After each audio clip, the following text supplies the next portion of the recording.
নমস্কার, আমি পঙ্কজ বিশ্বাস এবং আপনারা দেখছেন পলিটিক্যাল ডেইলি। পশ্চিমবঙ্গে অপারেশন লোটাস হয়ে গেছে। পশ্চিমবঙ্গে সরকারের বদল হয়েছে, মমতা বন্দ্যোপাধ্যায় তৃণমূল কংগ্রেসের পতন হয়েছে। তারপরে তৃণমূল কংগ্রেস এখন 3 টুকরো হয়ে গেছে, 4 টুকরো হওয়ার অপেক্ষায়।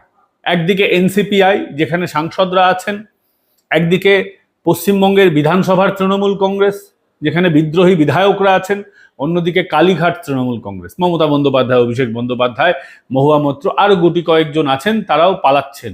মমতা অভিষেক ছাড়া আর কেউ থাকবে না এই দলে। মহুয়া মৈত্র অলরেডি মমতাকে কটাক্ষ করে টুইট করতে শুরু করে দিয়েছেন। মানে মহুয়া দেখছেন যে আমার ভাই ব্রাদাররা, ভাই বোনেরা যারা বিদ্রোহী হয়েছেন তারা ইতিমধ্যেই লাভবান হচ্ছেন। কেউ মন্ত্রিত্বের আশায় রয়েছেন, কেউ এনডিএ কে সমর্থন করার আশায় রয়েছেন। অনেক নাকি ভাগ বাটোয়ারা, বিভিন্ন রকমের গল্প ছক এগুলো শোনা যাচ্ছে, যার কতটা সত্যতা কতটা মিথ্যে সেইগুলো আগামী দিনে প্রমাণ করা সম্ভব হবে। এখনো সেটাকে স্পেকুলেশন হিসেবেই দেখা হবে। এটা তো গেল পশ্চিমবঙ্গের তৃণমূল কংগ্রেসের কথা, পশ্চিমবঙ্গের অপারেশন লোটাসের কথা। আপনি কি জানেন যে এই মুহূর্তে এই কথা হচ্ছে আপনাদের সঙ্গে, সেই সময় আরেকটি রাজ্যে অপারেশন লোটাস চলছে। সেই রাজ্যে যেখানে আজ থেকে বহু বছর আগে একবার অপারেশন লোটাস হয়ে গেছে। আপনারা ঠিকই ভাবছেন হয়তো অনেকে, আমি মহারাষ্ট্রের কথা বলছি। মহারাষ্ট্রে আপনারা জানেন যে শিবসেনা ভেঙে 2 টুকরো হয়ে গেছে। একটা উদ্ধব ঠাকরের শিবসেনা, আর একটি মানে একনাথ শিন্ডের শিবসেনা। এবার উদ্ধব ঠাকরের শিবসেনা আবার ভাঙার মুখে। আপনাদের সঙ্গে যখন কথা হচ্ছে তখন অলরেডি এই ভাঙন প্রক্রিয়া একেবারে শেষ হয়ে গেছে। আমরা যেটা জানতে পারছি, 16 জন এমএলএ এবং 6 থেকে 7 জন সাংসদ আবারও উদ্ধব শিবির ছেড়ে একনাথ শিন্ডে অর্থাৎ বিজেপি এনডিএ এই শিবিরে যোগ দিতে চলেছেন। অর্থাৎ এনডিএতে যে শিবসেনাটা রয়েছে, একনাথ শিন্ডের শিবসেনা, সেই শিবসেনায় যোগ দিতে চলেছেন। কারা এরা? 16 জন এমএলএ নাম বলতে গেলে বিরাট হয়ে যাবে, সেটা আপনারা সকলেই অনেকে জানেন। সাংসদদের নিয়ে এখন আলোচনা হচ্ছে, কারণ সাংসদদের নিয়েই অপারেশন লোটাস চার চলছে। যে উদ্দেশ্যে, অর্থাৎ সামনে বেশ কয়েকটা গুরুত্বপূর্ণ বিল আনা হবে। তার মধ্যে একটা হচ্ছে, আপনারা সকলেই জানেন যেটা নিয়ে চর্চা হচ্ছে, সেটা হচ্ছে ওয়ান নেশন ওয়ান ইলেকশন, মহিলা আরক্ষণ বিল, যেটা ভোটের ঠিক আগে ভাগে বিজেপি এনেছিল কিন্তু পাশ করাতে পারেনি। এছাড়াও ডিলিমিটেশন, যেটা সবচেয়ে বেশি গুরুত্বপূর্ণ মনে করা হচ্ছে পাশ করানোর জন্য, তার জন্যই এই সাংসদদের তোড়জোড় প্রক্রিয়াটা কিন্তু চলছে। তাহলে কারা যোগ দিতে চলেছেন আপনারা অধীর আগ্রহে জানার চেষ্টা করছেন। আপনাদেরকে বলে রাখি, যারা যোগ দিচ্ছেন তারা হচ্ছেন সঞ্জয় দেশমুখ, সঞ্জয় দীনা পাটিল, নাগেশ পাটিল, ওমরাজে নিম্বালকর, ভাউ সাহেব ওয়াকচৌরে এবং সঞ্জয় যাদব। আমি এই 6 জনের নাম পেয়েছি, আরো একজনের নাম এখনো নিশ্চিত নয় বলে আপনাদের বললাম না। মোট 7 জন সাংসদ হতে পারেন, 6 জন তো কনফার্ম হয়ে গেছে, অর্থাৎ 9 জন। আপনাদেরকে বলে দিই, 9 জন সাংসদ ছিল উদ্ধব শিবিরের। 9 জনের মধ্যে 6 জনই চলে আসছে কোন দিকে? একনাথ শিন্ডের দিকে। অর্থাৎ এখানেও সেই 2/3 খেলা। 2/3 যখন আলাদা হয়ে যাবে, মূল পার্টি থেকে বিচ্ছিন্ন হয়ে যাবে, তখন কিন্তু অ্যান্টি ডিফেকশন ল, অর্থাৎ দল বিরোধী নিয়ন্ত্রণ করার যে আইনটা রয়েছে, সেই আইন এদের উপরে প্রয়োগটা কিন্তু হবে না।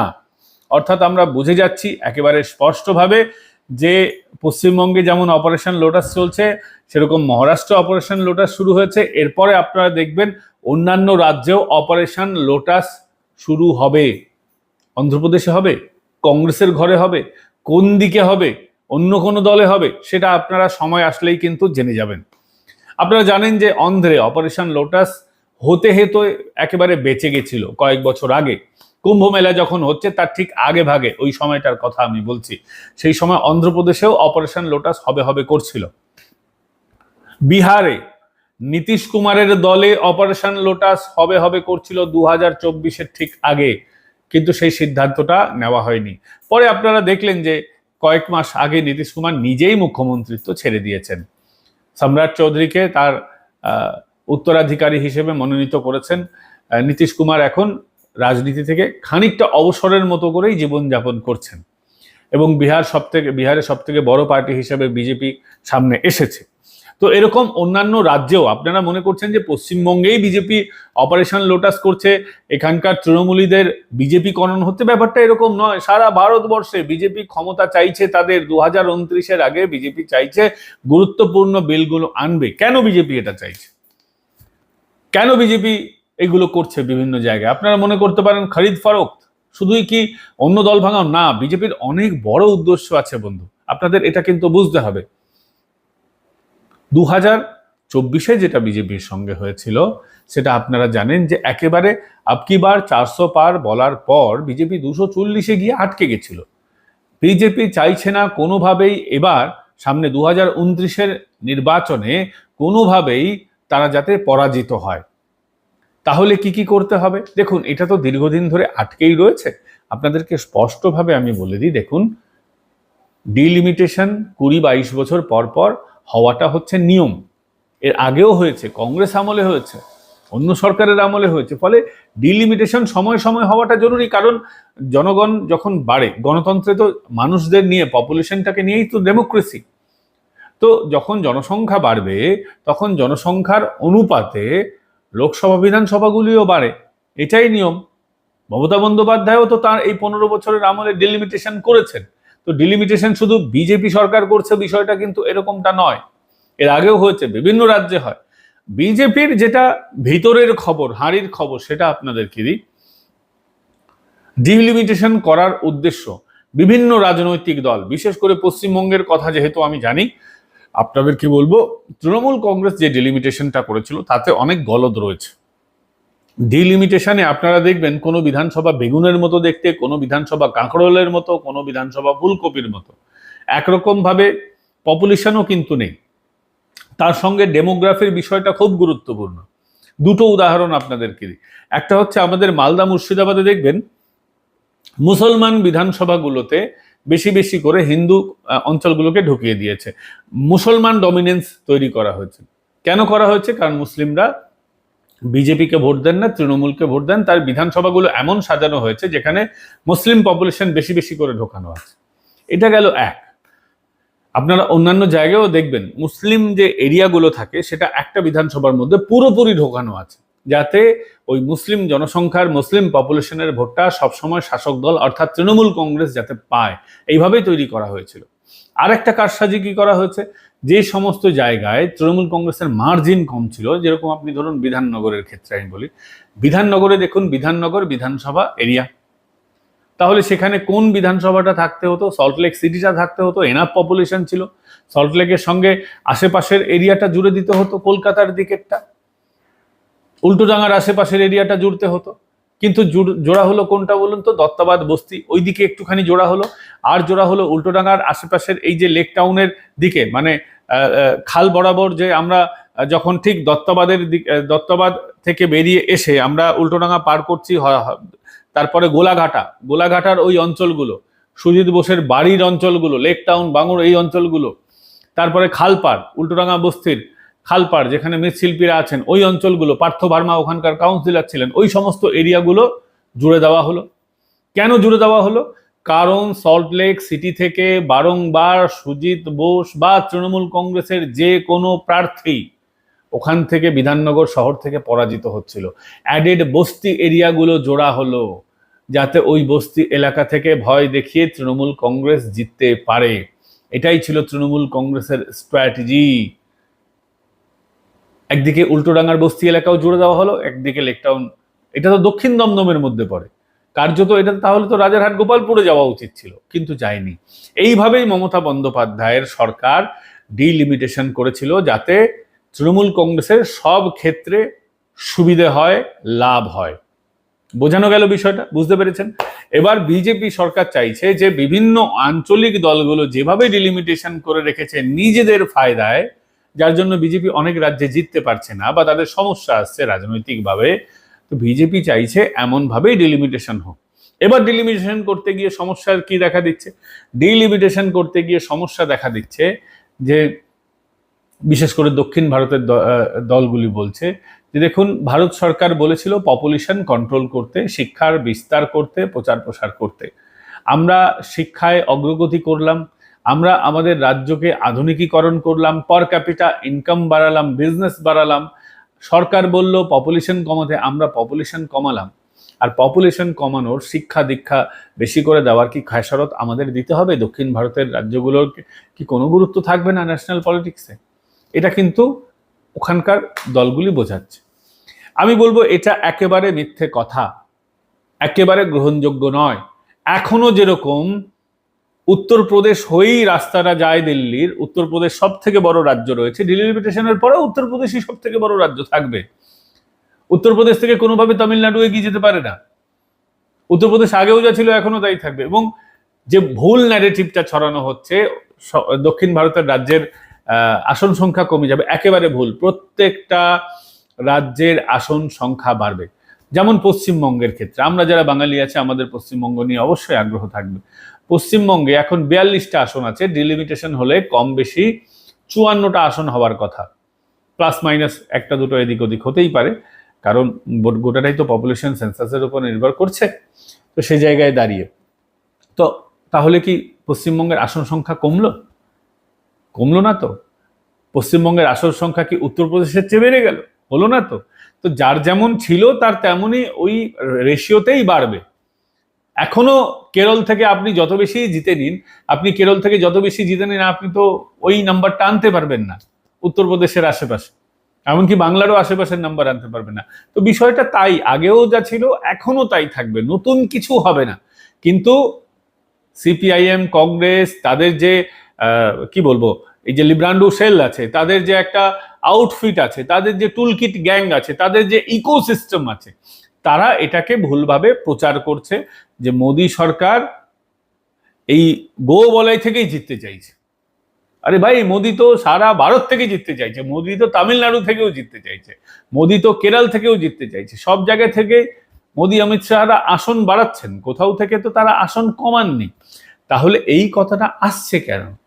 এই কথাটা একটা মোদী সরকারকে যাতে ব্যতিব্যস্ত করা যায় তার জন্য নানান রকম চেষ্টা করা হচ্ছে। আপনারা কয়েকদিন আগে দেখেছেন ওই কংগ্রেস জনতা পার্টির নামে এলজিবিটি কিউ শো হয়েছে। ওটা কোনো রাজনৈতিক দল নয়, তারা রাজনীতি করবেও না, তারা এখন পরিষ্কারভাবে বলে দিয়েছে তারা ভোটে লড়বে না, বিভিন্ন জিনিসের প্রতিবাদ করবে। মানে ওই কিষাণ আন্দোলনের ছায়াটা আপনারা দেখতে পাচ্ছেন, আমি তো দেখতে পাচ্ছি। যেইভাবে কিষাণ আন্দোলন, আমি বারবার করে বলছি, কিষাণ আন্দোলন funded by American deep state, CIA and all, এটাও তাই, এরও আমেরিকান কানেকশন আছে। অভিজিৎ দীপকে আমেরিকা থেকেই এখানে এসেছেন, কে বলতে পারে, তদন্ত হলে হয়তো দেখা যেতে পারে তিনিও ডিপ স্টেটের কোনো এজেন্ট। তো সেই জায়গায় আপনাদেরকে বলবো যে ভুল কথায় বিশ্বাস করবেন না, নিজেরা গুগল ঘেটে দেখে নিন না, নিজেরা এটা নিয়ে পড়াশোনা করুন না, বইপত্র ঘাঁটুন না, সঠিক সংবাদ মাধ্যমগুলো দেখুন না, আমরা ঠিক বলছি না বেঠিক সেটাকেও ভেরিফাই করুন না, অন্যদের কথায় কাকে কান নিয়ে গেল এটা বিশ্বাস করবেন না। এটা গেল এক।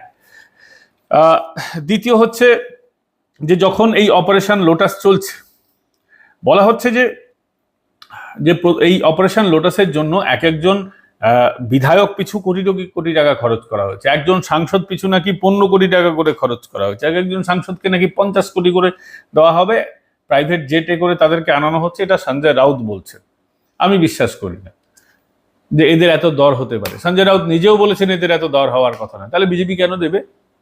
যাই হোক, এই অপপ্রচারগুলো তো থাকে। একদিকে বিজেপি যেমন শক্তিশালী হচ্ছে, পশ্চিমবঙ্গে শক্তিশালী হলো, অপারেশন লোটাস মহারাষ্ট্রে হচ্ছে, ওখানেও শক্তিশালী হবে, নানান জায়গায় শক্তিশালী হচ্ছে। অন্যদিকে ইন্ডিজোট যারা 99টা আসন পেয়ে, মানে কংগ্রেসের কথা বলছি, 99টা আসন পেয়েছিল, ইন্ডিজোট অনেক পিছনে রয়েছে। তারা তো 2024-এর ভোটের পরে মনে করেছিল যে একদম জিতে গেছে, ভিক্টরি সাইন তারা দেখিয়েছিল। এবং আজকে দেখুন, দক্ষিণী রাজ্য, তাদের সঙ্গে কংগ্রেসের একেবারে আদায় কাজ করা সম্পর্ক, মমতা বন্দ্যোপাধ্যায়ের সঙ্গে তো ছিলই, কিন্তু মমতাকে তারা খেলাচ্ছে। দক্ষিণী রাজ্য অর্থাৎ তামিলনাড়ুতে থালাপাতি বিজয় জিতেছেন জানেন, এবং সেখানে রাহুল গান্ধী থালাপাতি বিজয় তার পার্টি টিভিকে সমর্থন করেছেন। এতে ডিএমকে ক্ষুব্ধ হয়ে গেছে। এম কে স্টালিন, তাদের মুখপত্রের নাম রয়েছে মুরসালি, তাদের মুখপত্রতে রাহুল গান্ধীকে নিশানা করেছেন। রাহুল গান্ধীকে নিশানা করে বলেছেন যে রাজনৈতিকভাবে রাহুল গান্ধী একজন অপরিপক্ক ব্যক্তি। আমিও এটা বিশ্বাস করি, কিঞ্চিত, পুরোপুরি নয়, একেবারে গাধা রাহুল গান্ধী এটা মনে করার কোনো কারণ নয়। এবং বলেছেন রাহুল গান্ধী হচ্ছেন বিশ্বাস ভঙ্গকারী। সোশ্যাল মিডিয়াতেও রাহুল গান্ধীকে আক্রমণ করা হয়েছে ডিএমকের তরফ থেকে, স্টালিনের পার্টির তরফ থেকে। তো এই হচ্ছে অবস্থা, একদিকে বিজেপি বাড়ছে, অন্যদিকে সামনে 2029-এ নির্বাচন হবে, 2027-এ সামনে উত্তরপ্রদেশের নির্বাচন আছে। সেই অবস্থায় আজকে দেখুন এই অবস্থায় রয়েছে আমাদের প্রিয় রাহুল গান্ধীর পার্টি। বাহ, রাহুল গান্ধীর জন্য একটা ক্ল্যাপ হয়ে যাক যে তিনি এতগুলি নির্বাচনে ভরাডুবি করানোর পরেও, উত্তরপ্রদেশে কতবার হেরেছে, রাহুল গান্ধী নেতৃত্ব দিয়েছে, হেরেছে, কিন্তু তারপরেও এখনো দেখুন যে কিভাবে রাহুল গান্ধীর উপরেই কংগ্রেসের আস্থা রয়েছে। এই দলটা, এই গোটা ইন্ডি ব্লক, এরা পুরোটাই এখনো রাহুল গান্ধীর উপরেই আস্থা রাখছে। কারণটা কি? কোনো কারণ নেই। রাহুলকে ছেড়ে অন্য কোনো নেতৃত্ব তো আনতে পারতো, কিন্তু তাদের কাছে বিকল্প নেই। এটা হচ্ছে সমস্যা তাদের কাছে। তো এটাই হচ্ছে মোটের উপর অবস্থা। আপনাদের এই প্রতিবেদন কেমন লাগলো কমেন্ট করে জানাবেন। ভিডিওটা ভালো লাগলে লাইক, শেয়ার অ্যান্ড সাবস্ক্রাইব করতে ভুলবেন না। আমাদের আরেকটি চ্যানেল রয়েছে পলিটিক্যাল ডোজ, সেখানেও নিয়মিত আমরা ভিডিও এনে থাকি। আপনাদের পলিটিক্যাল ডোজ একবার ভিজিট করে দেখতে পারেন আপনারা, এবং ওই চ্যানেলটা আপনারা সাবস্ক্রাইব করতে পারেন। পাশাপাশি আমাদের আরেকটি চ্যানেল রয়েছে পলিটিক্যাল ডেইলি হিন্দি, বেশ কয়েকদিন ধরে বন্ধ রয়েছে, কারণ আমাদের রিনোভেশন হচ্ছিল অফিসের, আপনারা জানেন। তারপরেও নানান রকম কাজে আমি আটকে রয়েছি, খুব দ্রুত ওটা শুরু করব, কথা দিলাম। এবং পলিটিক্যাল ডেইলি হিন্দি, সেটাকেও আপনারা সাবস্ক্রাইব করে নেবেন। আপনাদের কাছে আমরা এই কামনা রাখি। ভালো থাকবেন, সুস্থ থাকবেন। আমাদের লড়াই অংশীদার হলে আপনারা সুপার থ্যাঙ্কস পাঠাতে পারেন জয়েন বাটনের পাশে। সাবস্ক্রাইব বাটন, জয়েন বাটন, তার পাশেই সুপার থ্যাঙ্কস থাকে, সেটাও আমাদের পাঠাতে পারেন। কিউআর কোডের মাধ্যমে হেল্প করতে পারেন। আমাদের মোবাইল নাম্বার হচ্ছে 8820191212। সেখানেও আপনারা গুগল পে বা ফোনপের মাধ্যমে আমাদের সাপোর্ট করতে পারেন। আমাদের এক বিরাট এই কর্মযজ্ঞ, সেখানে বিরাট খরচা, ব্যয় বহুলতা আছে, এসবের জন্যই একথা বলা। ভালো থাকবেন, সুস্থ থাকবেন। আগামীকাল আপনাদের সঙ্গে আবার দেখা হচ্ছে এই চ্যানেলেই, যার নাম পলিটিক্যাল ডেইলি, এবং দেখা হবে পলিটিক্যাল ডোজ এবং আগামী দিনে পলিটিক্যাল ডেইলি হিন্দিতেও। ভালো থাকবেন, সুস্থ থাকবেন। সবাইকে প্রণাম জানিয়ে আমি বিদায় নিচ্ছি। আপনাদের সঙ্গে ছিলাম এতক্ষণ আমি পঙ্কজ বিশ্বাস। ভালো থাকবেন।